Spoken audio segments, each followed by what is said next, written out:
Et on continue. Alors, quelle est la définition de l'épreuve? Il faut qu'on s'entende là-dessus. Qu'est-ce que nous appelons, ou bien qu'est-ce que moi j'appelle épreuve? Bien avant de revenir sur la définition, lisons deux messages, deux passages dans la Bible qui vont nous servir d'appui. Nous allons lire Jacques chapitre 1. Donc, si vous avez votre Bible à côté de vous, Jacques chapitre 1, ceux qui n'ont pas la Bible à côté peuvent aussi la lecture. Je vais lire Jacques chapitre 1.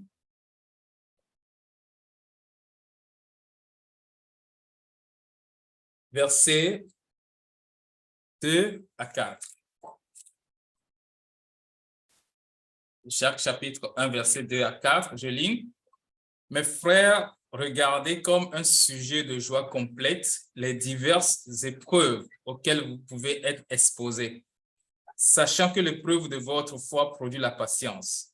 Mais il faut que la patience accomplisse parfaitement son œuvre, afin que vous soyez parfaits et accomplis sans faillir en rien. Là, c'est Jacques chapitre 1, versets 2 à 4. Le deuxième passage que nous allons lire, c'est dans 1 Pierre 1, versets 6 à 7. 1 Pierre chapitre 1. 1 Pierre chapitre 1, verset 6 à 7. C'est là ce qui fait votre joie, quoique maintenant, puisqu'il le faut, vous soyez attristés pour un peu de temps par diverses épreuves, afin que l'épreuve de votre foi, plus précieuse que l'or périssable, qui cependant est éprouvé par le feu, ait pour résultat la louange, la gloire et l'honneur lorsque Christ apparaîtra. Amen. Donc, ces passages, c'est des passages, gardez cela à l'esprit. Ce sera autour de ces deux passages que le message va se tourner. Bien, alors on revient ici à la définition. L'épreuve, qu'est-ce que c'est? L'épreuve, c'est ce qui agit sur une personne pour démontrer la réalité de certaines qualités qui se trouvent en elle. Et nous avons Hébreux chapitre 11, verset 17, où la Bible nous dit que c'est par la foi qu'Abraham offrit Isaac lorsqu'il fut mis à l'épreuve et qu'il offrit son fils unique, lui qui avait reçu les promesses. Abraham a la foi, c'est le père de la foi, mais au début, Abraham n'avait pas la foi. Abraham, au début, a rencontré des situations dans lesquelles il a démontré de l'incrédulité. Quand il a rencontré la famine, il est allé en Égypte. En Égypte, il avait peur pour sa vie et pour la vie de sa femme. Il a dit que Sarah n'était pas sa femme. Donc, on a vu dans certaines situations où Abraham n'a pas attendu Dieu et Abraham a démontré l'incrédulité ou bien le manque de confiance en Dieu. Maintenant, dans Hébreux 11, 17, dans l'histoire où Abraham devait offrir son fils, là, Dieu a parlé à Abraham et Abraham a démontré la foi. Il a démontré la confiance en Dieu. Alors, aller offrir son fils, c'est une épreuve. C'est une épreuve. Et maintenant, cette épreuve est une situation qui agit sur Abraham pour démontrer la réalité de la foi qui est en Abraham. Abraham dit, j'ai la foi. On ne le voit pas. On ne peut pas voir cette foi-là. Maintenant, quand l'épreuve vient, Abraham réagit face à cette épreuve et sa réaction montre s'il a vraiment la foi ou pas.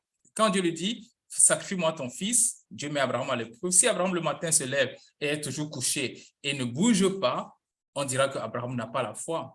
Donc, l'épreuve est venue, l'épreuve est là pour démontrer cette qualité qui se trouvait en Abraham en ce moment. Abraham est mature, il a grandi et il a la confiance en Dieu, il a la foi en Dieu.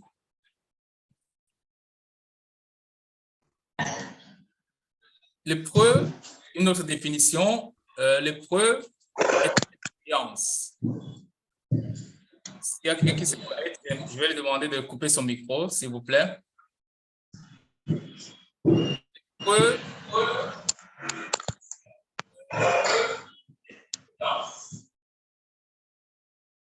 L'épreuve est une expérience ayant pour but de faire connaître la valeur d'une chose ou d'une personne. Que ce soit dans la vie courante, avec un ami, dans le mariage, l'épreuve vient et a pour but de faire connaître la valeur de cette chose, la valeur de l'amour, la valeur de l'obéissance, la valeur de l'amitié. L'épreuve vient pour faire découvrir cela. Et dans ce sens-là, l'épreuve est intentionnelle. C'est-à-dire c'est à dessein. On prend le cas des études à l'école. À l'école, vous étudiez et les professeurs ou l'administration ou l'État va vous éprouver par l'examen. Et c'est intentionnel. Le but, c'est de connaître votre valeur. Est-ce que vous méritez ce diplôme? Est-ce que vous êtes de bons élèves? Est-ce que vous avez été assidus?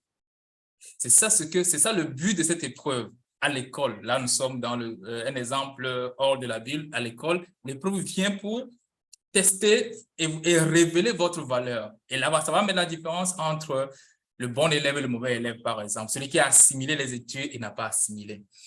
Un autre exemple, Jésus-Christ, dans Jean chapitre 6, verset 6, lorsqu'il était devant une foule à nourrir, il pose la question à Philippe. Et la Bible dit qu'il a demandé à Philippe pour l'éprouver. Nourrissez ces gens-là. Et donc, cette question à Philippe, c'était une épreuve. Jésus demande à Philippe de nourrir 5000 hommes. Et par là, Jésus verra si Philippe a assimilé tout ce que Jésus a enseigné à Philippe pendant tout ce temps. Si Philippe a intégré dans sa vie qu'avec Jésus, tout est possible. Si Philippe calcule sa vie en mettant Jésus au centre. Si devant ce problème, Philippe va réagir en pensant à Jésus-Christ. Si Philippe va demander la vie de Jésus-Christ. Vous vous souvenez de cette histoire dans la Bible, dans Ézéchiel 37, où Dieu demande au prophète ses ossements. Est-ce que ces ossements vont vivre encore, vont revivre? Et Ézéchiel a dit, Dieu, c'est toi qui le sais, c'est toi qui le sais. Donc, devant cette situation, on a vu Philippe qui a calculé rapidement avec ses moyens de bord, il a vu que c'est impossible. Donc, ça, c'est une épreuve, une expérience pour faire connaître la valeur d'une chose ou d'une personne. Et là, c'est intentionnel. Jésus met Philippe à l'épreuve d'une manière intentionnelle. Il y a aussi Dieu qui met à l'épreuve ses enfants. On a le cas de Job, on va revenir dessus. On a les enfants d'Israël dans le désert. Dans le désert, c'est Dieu qui conduit les enfants d'Israël et les conduit quelque part et ils n'ont pas ils ont une eau amère à boire, l'espérance de Mara dans Exode 15, verset 23. C'est Dieu qui les conduit, cependant, il les amène devant une eau amère. Et là, c'est intentionnel. Donc, il veut connaître ce qui est dans leur cœur, ce qui est en eux. Et donc, ça, c'est pour montrer que l'épreuve, c'est une expérience qui vient dans notre vie, mais qui est intentionnelle de la part de Dieu. Dieu sciemment fait entrer l'épreuve dans notre vie. Maintenant, l'épreuve peut être aussi occasionnelle du point de vue humain, bien sûr. Je parle en tant qu'humain. C'est-à-dire, il y a des circonstances de la vie que ce n'est pas nous qui avons prévu cela et qui tombent sur nous. Nous, les hommes, nous allons dire que c'est occasionnel, mais moi, je crois en la souveraineté de Dieu, que Dieu, rien n'échappe au contrôle de Dieu. Donc, c'est intentionnel de la part de Dieu. Si nous voyons le cas de Job, ça l'explique bien.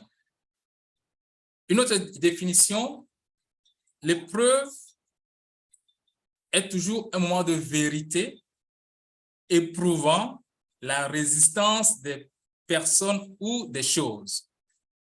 L'épreuve est un moment de vérité, éprouvant la résistance des personnes ou des choses. Alors, l'exemple que j'ai mis là, c'est l'exemple de Daniel et de ses amis. D'abord de Daniel et ses amis quand ils arrivent à Babylone, où le roi dit, mettez à côté des jeunes gens, des nobles familles qui vont apprendre la langue des Chaldéens et puis vont servir. Mais ils devront manger la nourriture du roi, être traités comme les fils du roi. Et là, Daniel se rend compte que cette nourriture qu'on va leur donner, c'est une nourriture qui est sacrifiée aux idoles. Ça passe devant les idoles, et le roi mange et eux aussi doivent manger. Et Daniel se rend compte qu'il est interdit, on a un enfant d'Israël, de manger une nourriture sacrifiée aux idoles. Donc, il va se souiller avec cette nourriture-là. Alors, manger ou ne pas manger? Daniel est devant ce dilemme. Il va décider de ne pas manger pour plaire à Dieu. Alors, l'épreuve dans ce cas est un moment de vérité et prouvant la résistance des personnes d'une chose. Devant une situation donnée, devant une situation qui va nous conduire dans le péché ou bien désolé de Dieu, nous allons résister. Alors, l'épreuve vient maintenant pour voir jusqu'à quel niveau, jusqu'à quel degré nous pouvons résister dans notre amour pour le Seigneur. Jusqu'à quel degré nous pouvons résister dans l'obéissance pour le Seigneur. Et donc, Daniel a décidé s'il va mourir ou pas, s'il va perdre ou pas, s'il va perdre cette position de noble dans ce royaume, parce qu'ils sont tous esclaves. Mais lui, là, lui et ses amis seront des esclaves un peu considérés, parce qu'ils vont entrer dans le service du royaume, auprès du roi. Ils ne seront pas en train de souffrir comme les autres. Mais je ne vais pas arriver là en désobéissant à Dieu. Donc, il va résister. L'épreuve va montrer à quel niveau Daniel peut résister pour Dieu.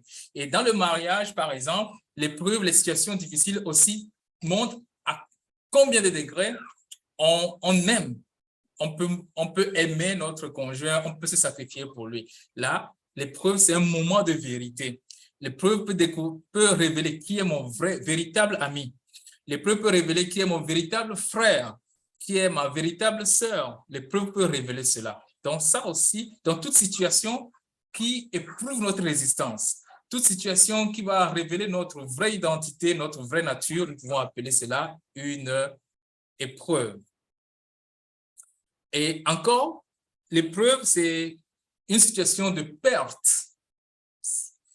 Une situation de perte, d'arrachement de quelque chose ou de quelqu'un de cher à notre cœur.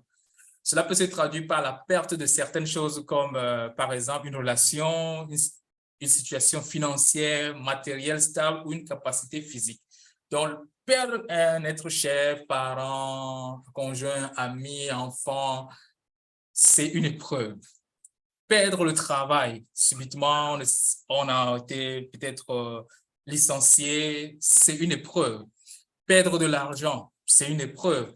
Perdre la maison, hein, subitement, un accident arrive, la voiture qui n'est plus en état, la maison qui a brûlé, ainsi de suite. Toute situation dramatique qui arrive dans notre vie, c'est une épreuve. On peut perdre notre capacité physique même, perdre la vue, perdre la jambe, ça c'est une épreuve, ça fait partie des épreuves, la maladie, la mort. On voit dans le cas de Job, il a perdu ses enfants, il a perdu ses biens matériels. Et on éprouve, on peut être mis à l'épreuve pour découvrir, c'est-à-dire pour nous purifier, voilà. Comme on l'a lu tout à l'heure dans 1 Pierre, l'épreuve vient pour vérifier la réalité de quelque chose. On a l'or, on a extrait de l'or, et pour que cet or soit purifié, on va passer l'or par le feu. Ou bien, pour se rassurer que ce que j'ai, c'est vraiment de l'or ou pas, on va faire passer par le feu. Et ici, l'épreuve est dans ce sens la situation, l'expérience, l'événement qui vient nous purifier. Donc ici, ça ne vient pas révéler forcément la foi que j'ai déjà ou l'obéissance que j'ai, mais plutôt, ça vient me débarrasser de ce que la Bible appelle dans les proverbes les scories. Ça vient me débarrasser des impuretés. Je vais traverser les épreuves pour que je puisse me débarrasser de ce qui ne plaît pas à Dieu, des impuretés, et pour que je puisse ressortir de cette épreuve étant pur. Ça aussi, dans toute situation, tout événement qui va m'emmener à devenir pur devant Dieu, qui va m'amener à me débarrasser des souillures, qui va m'amener à me débarrasser des scories, des impuretés, toute situation que je peux appeler le feu, c'est-à-dire ça fait mal. Mais au sortir de cela, je serai encore mieux mature ou bien je serai encore bien dévoué à Dieu, on va l'appeler une épreuve. Et enfin, dans l'ordre de définition, enfin, l'épreuve, c'est une situation difficile, tout simplement. Les afflictions, les peines, la souffrance, la maladie, les malheurs, les tribulations, tout ce qui est mauvais, mauvaises nouvelles, tout ça, ce sont les épreuves. Voilà. Donc, jusqu'ici, je crois que nous avons compris ce qu'est l'épreuve. Ce n'est pas nouveau, mais ça nous permet de nous rappeler automatiquement ce que nous appelons épreuve et de nous mettre dans la même direction et d'élargir un peu notre champ de vision sur l'épreuve. Maintenant, nous allons parler de la différence entre tentation et épreuve. Quelle est la nature de l'épreuve? Pourquoi est-ce que dans quel cas on peut parler de tentation, dans quel cas on peut parler d'épreuve? Lisons Jacques chapitre 1, versets 13 à 14. Jacques chapitre 1, versets 13 à 14.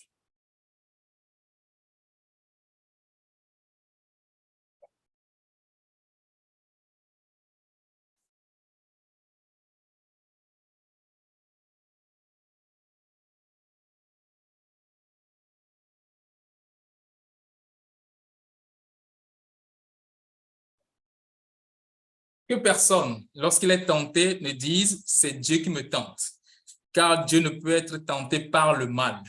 Il ne tente lui-même personne, mais chacun est tenté quand il est attiré et amorcé par sa propre convoitise. Déjà, avec ce verset, nous pouvons voir que Dieu ne nous tente pas. Et nous voyons déjà que tenter, c'est le mal. Et donc déjà, ça nous permet de dire déjà à ce niveau que l'épreuve est une bonne chose et la tentation est une mauvaise chose. Excusez-moi. Et la tentation est une mauvaise chose. Bien. Et donc, nous voyons ici que Dieu ne tente pas. Dieu, il éprouve. Maintenant, les enfants d'Israël dans le désert ont eu à éprouver Dieu, ont eu à tenter Dieu. Et dans le témoignage de Hébreux chapitre 3, verset 9, la Bible dit « Où vos pères me tentèrent pour m'éprouver, et ils virent mes œuvres pendant 40 ans. »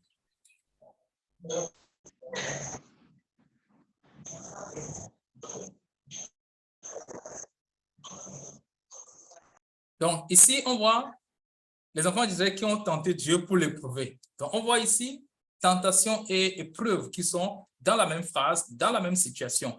Donc, ce qui va nous amener à aller un peu plus profondément. Donc, l'épreuve, quels que soient les événements heureux ou malheureux qui en sont l'occasion, est bonne en soi. Donc, dans la nature de l'épreuve, c'est que c'est une bonne chose. Ça nous amène vers le bien. Ça nous purifie. Ça nous amène à sortir la maturité, la foi, l'obéissance qui est dans notre cœur. Et celui qui supporte victorieusement l'épreuve est affermi et va dans le progrès. C'est comme à l'école, lorsqu'on vous soumet à un examen, à une épreuve, l'objectif, c'est de vous faire passer à un niveau supérieur. C'est de vous accorder un diplôme. C'est de vous accorder une certification. Donc, l'épreuve en soi, elle est une bonne chose pour l'élève qui est prêt. Pour l'élève qui est prêt, l'épreuve vient démontrer sa qualité et le gratifie d'un diplôme, d'une certification, il va en classe supérieure. Donc, l'épreuve est bonne. C'est la nature de l'épreuve. Dans l'épreuve, il y a le bien, quelles que soient les difficultés qu'on retrouve dans l'épreuve. Voilà. Tandis que la tentation, elle est mauvaise en soi. Elle est un entraînement vers le mal. C'est-à-dire, le but de la tentation, c'est de te faire tomber dans le péché, c'est de te conduire dans le mal. C'est ça la tentation. Or, l'épreuve n'est pas pour te conduire dans le mal, non. Donc, la tentation, c'est pour conduire au mal. Maintenant, elle peut jouer le rôle de l'épreuve, puisque à travers la tentation, on peut montrer notre valeur. Le cas de Jésus, par exemple. Jésus est tenté par le diable Mais Jésus-Christ n'est pas tombé dans le mal. À travers ça, Jésus a révélé au monde entier qu'il est le Messie, qu'il est le Fils de Dieu et qu'il est digne de porter nos péchés. Dans ce cas-là, c'est une tentation, mais Jésus a fait de cette tentation une réussite. Et pour Jésus-Christ, c'est une épreuve qu'il a traversée. J'espère que ce n'est pas confus ce que je suis en train de dire, que tout le monde comprend. Et je suis sûr que le Saint-Esprit va nous aider à comprendre comme il faut. Donc, la tentation peut jouer le rôle d'épreuve, puisqu'elle est aussi pour l'homme une occasion de montrer ce qu'il vaut. Mais ce n'est pas sa nature, ce n'est pas sa véritable finalité, car son but est de séduire et de faire tomber. Donc, lorsque je suis soumis à un examen, prenons le cas de l'école, revenons sur le cas de l'école, je suis soumis à une épreuve, c'est normal. Elle est bonne en soi et a pour finalité de m'emmener, de me faire aller en classe supérieure ou pour obtenir un diplôme. Elle n'est pas une mauvaise chose. Donc, c'est une épreuve. Vouloir réussir à son examen n'est pas une mauvaise chose, c'est une épreuve. Dans cette circonstance, à quel moment la tentation intervient? La tentation intervient lorsque je veux tricher pour réussir. Lorsque je veux tricher pour réussir, je suis dans l'épreuve. C'est bien, c'est une bonne chose. Et je veux réussir, c'est une bonne chose. Mais lorsque je veux utiliser un autre moyen, en dehors du moyen légal, là, la tentation va intervenir. Là, je vais vouloir tricher. Et tricher pour résoudre l'épreuve, c'est ce désir de tricher, ça vient de moi. Ça ne vient pas de l'examinateur qui m'a soumis à l'épreuve. Ça vient de moi. Ça vient de ma convoitise. Ça vient de mon avidité. Bref, ça vient de ma semence du péché qui est déjà en moi depuis Adam. Et donc ça, c'est la tentation. Et c'est ce que, quand nous retournons à Jacques chapitre 1, verset 13 à 14, Jacques chapitre 1, 13 à 14 dit que personne, lorsqu'il est tenté, ne dit, c'est Dieu qui me tente. Car Dieu ne peut être tenté par le mal. Il ne tente lui-même personne, mais chacun est tenté quand il est attiré et amorcé par sa propre convoitise. Donc, ça veut dire que la tentation, ça vient de notre intérieur. Tandis que l'épreuve vient de l'extérieur. C'est Dieu qui fait tomber l'épreuve sur nous, comme l'examinateur soumet son élève, son candidat à l'examen.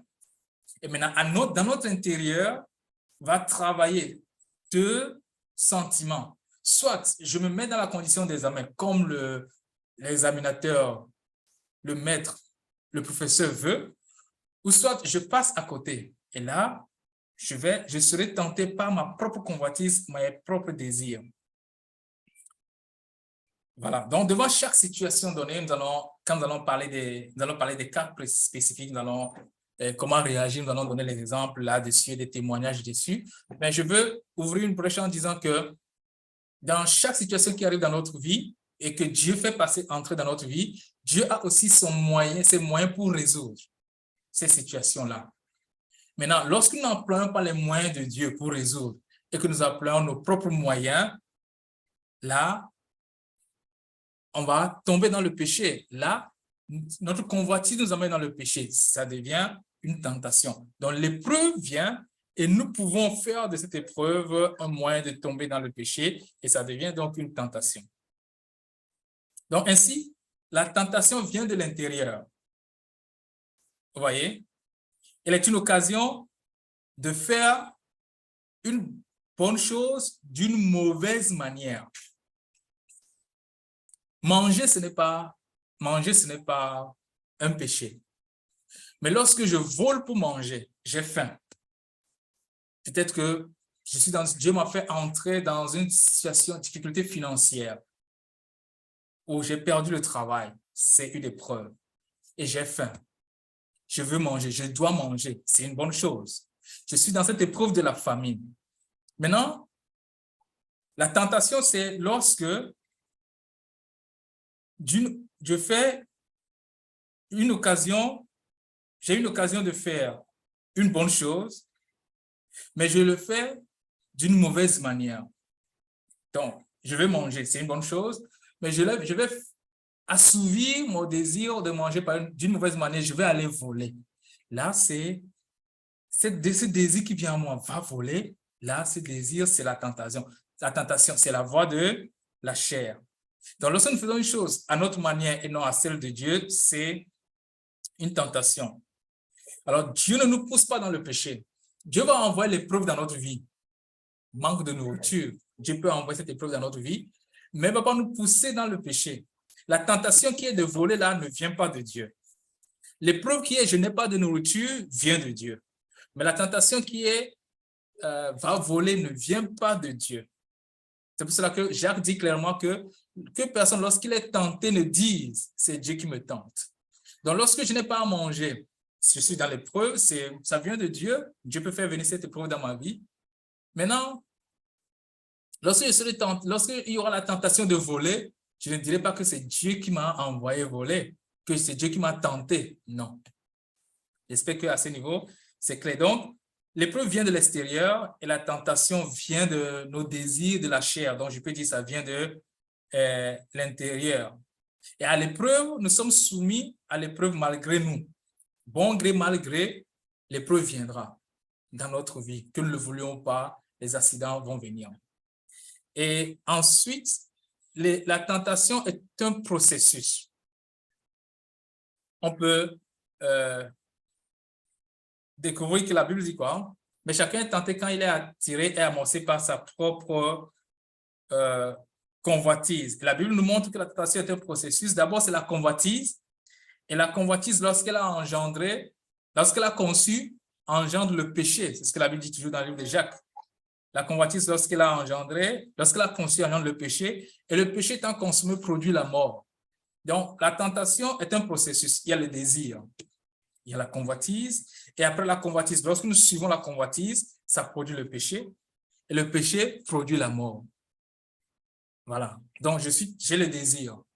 Je m'en vais dans l'accomplissement de mon désir. Et après, le péché est consommé. C'est ça, la tentation. Donc, pour conclure cette partie, être tenté, c'est être poussé à faire le mal. Donc, la tentation ne vient pas de Dieu, elle naît de notre convoitise, c'est-à-dire de nos mauvais désirs. Et si vous lisez dans 1 Jean 2, verset 16, la Bible nous dit que la convoitise, bien que la convoitise et les mauvais désirs sont immondes, comme nous le savons. Et ça vient du prince de ce monde, c'est-à-dire du diable en lui-même. Et Jésus a dû passer par cette situation. Il s'est avéré être l'exemple parfait de la réussite. Voilà. Il est clair que la tentation vient de l'ennemi qui a pour mission, à travers cela, de nous éloigner de Dieu et de nous éloigner de la présence de Dieu, de son amour. Donc, la tentation peut être une épreuve dans notre chair. Une épreuve peut aussi aboutir sur une tentation lorsque c'est mal géré ou c'est mal compris. Donc, il faut noter aussi que certaines souffrances, certaines afflictions, certaines maladies, certaines pertes, la perte de notre chair, certaines séparations, certains manques peuvent être les conséquences de nos fautes, de nos mauvais choix. Donc, il peut y avoir des épreuves qui viennent de nous-mêmes, qui viennent de nos erreurs, de nos fautes. Mais que ce soit de nos erreurs, de nos fautes, Dieu utilise cela pour nous enseigner, parce que Dieu est souverain.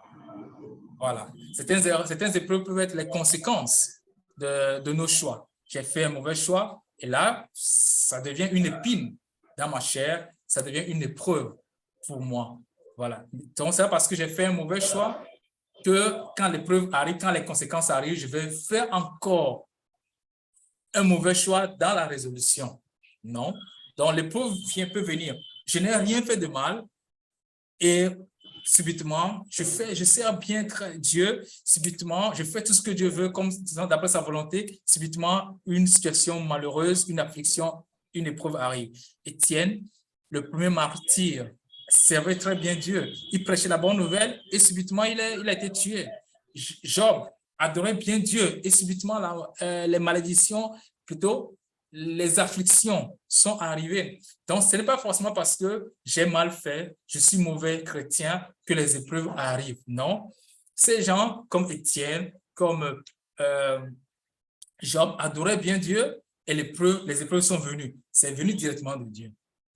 Et il y a des fois aussi, nous, par nos erreurs, par nos mauvais choix, les épreuves peuvent venir. David a choisi d'aller à Tiglath, se réfugier là, et sa ville a été détruite. Abraham a choisi d'aller en Égypte, Dieu ne lui a pas dit d'aller, il n'a pas consulté Dieu, et sa femme lui a été arrachée. Donc, des fois, ça peut venir de nos choix, de nos erreurs nous-mêmes. Cependant, il y a la main de Dieu, parce que je crois en sa souveraineté, il y a la main de Dieu là-dedans. Et donc, nous avons parlé nous avons défini un peu l'épreuve. Nous avons essayé de mettre la différence entre la tentation et l'épreuve. Et nous allons parler prochainement du but de l'épreuve. Pourquoi les épreuves viennent dans notre vie? Et pour parler du but de l'épreuve, nous allons répondre à la question, qu'est-ce qui fait grandir la foi? Nous allons en parler prochainement. Notre temps ce soir est déjà à sa fin et nous avons commencé un peu plus tard aujourd'hui. J'espère que demain, nous allons commencer un peu plus tôt. Mais pour annoncer ce qui va venir demain, nous allons répondre à la question fondamentale, qu'est-ce qui fait grandir la foi? Je crois qu'en tant que chrétien, tout le monde veut que sa foi grandisse. Et qu'est-ce qui va donc faire grandir notre foi? Il y a deux choses principalement que nous trouverons dans le livre de Jacques qui font grandir la foi. Premièrement, la parole de Dieu et deuxièmement, les épreuves. Si vous voulez grandir, vous voulez que votre foi grandisse, il faut la parole et il faut les épreuves. Sans la parole, sans les épreuves, vous n'allez pas grandir. Pas la parole seulement, c'est accompagné des épreuves. C'est comme à l'école. Pour aller en classe supérieure, il faut quoi? Les cours et les tests. Si vous avez les cours, vous avez bien assimilé les cours, mais vous n'êtes pas passé par le test de l'école, on ne va pas vous donner l'opportunité d'aller en classe supérieure. Le test vient sanctionner les cours, la théorie, pour aller en classe supérieure. Et donc, Dieu aussi, pour nous faire grandir dans la foi, pour nous faire aller d'un palier, pour nous faire passer d'un palier à un autre, il envoie les épreuves. Donc déjà, armons-nous de cette pensée que nous ne trouverons pas une vie sans épreuve. Et l'épreuve, c'est pour nous faire aller à un niveau supérieur dans la foi. Donc, demain, nous allons parler du but, voilà, du but. Et du but, nous allons aller à ce que nous apporte l'épreuve. Qu'est-ce que l'épreuve apporte de plus à notre vie? Et si le temps le permet, nous allons parler de comment réagir en face de l'épreuve. Quand l'épreuve vient, quelle doit être ma réaction? Et là, nous continuerons comme le Seigneur le voudra jusqu'au troisième jour et terminer par des témoignages et des exhortations. Donc, merci. Merci encore une fois au Seigneur qui a rendu ce rendez-vous possible, qui nous a permis d'utiliser ces plateformes et la partie technique, ceux qui nous ont écoutés, quel que soit le lieu où vous avez été, l'Internet, l'électricité, Dieu a tenu tout cela pour qu'on puisse bien suivre. Donc, nous rendons grâce à Dieu pour ces merveilles. Nous rendons grâce à Dieu pour les frères aussi qui ont fait le déplacement pour suivre le séminaire, ceux qui ont suivi en ligne aussi. Que Dieu vous bénisse abondamment, que Dieu bénisse l'Assemblée, la mission évangélique d'Antioche, tous les frères qui sont là, que Dieu vous bénisse, tous ceux qui ont rendu ce rendez-vous possible ce soir, que Dieu vous bénisse abondamment. Alors, merci. Je ne sais pas si mon temps le permet de recevoir quelques questions ou pas, mais s'il y a des questions, vous pouvez les noter dans la partie dédiée aux questions et là, on pourra répondre la prochaine fois. Nous sommes en direct aussi sur Facebook. Ceux qui vont suivre sur Facebook peuvent mettre aussi des questions en commentaire et la prochaine session on peut répondre. Je laisse la parole au pasteur Michel. Michel est là. Je ne sais pas s'il est connecté, je ne le vois pas. Si Michel est là, je lui laisse la parole pour nous dire la suite. S'il n'est pas là, le frère Mayordi, la mission évangélique d'Antioche, vous pouvez nous dire un mot, une parole avant qu'on ne se sépare.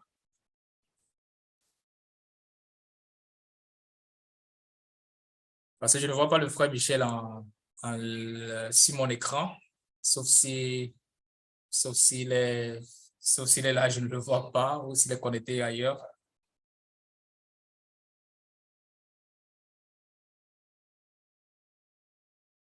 Bien, OK. Ah, il m'a envoyé un message sur WhatsApp. Donc, j'ai reçu son message. Bien, c'est bon, je vais... Les frères de la mission évangile d'Antioche qui me suivent.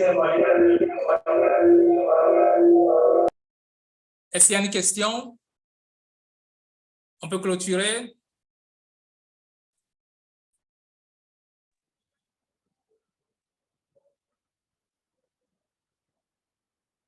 Oui, frère, je pense que les questions, nous les gardons pour le dernier jour. Donc, nous allons continuer par la grâce de Dieu demain et après-demain. S'il y a des questions, nous vous les ferons parvenir. D'accord, OK, merci. Je t'attendais. Heureusement que tu es revenu en ligne. Bien. Je vais prier pour clôturer, c'est ça, non?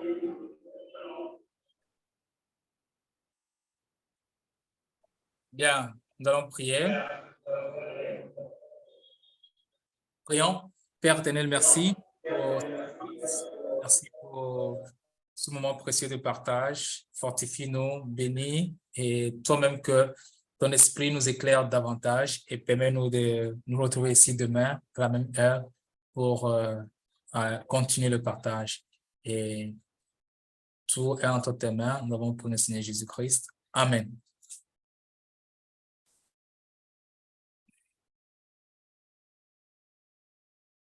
Bien. Amen. Soyez Merci. fortifiés en Dieu. Merci beaucoup. Et donc, merci à tous. Soyez fortifiés beaucoup.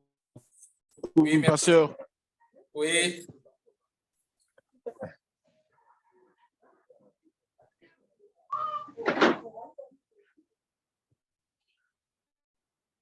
Merci à tout le monde. On va continuer demain.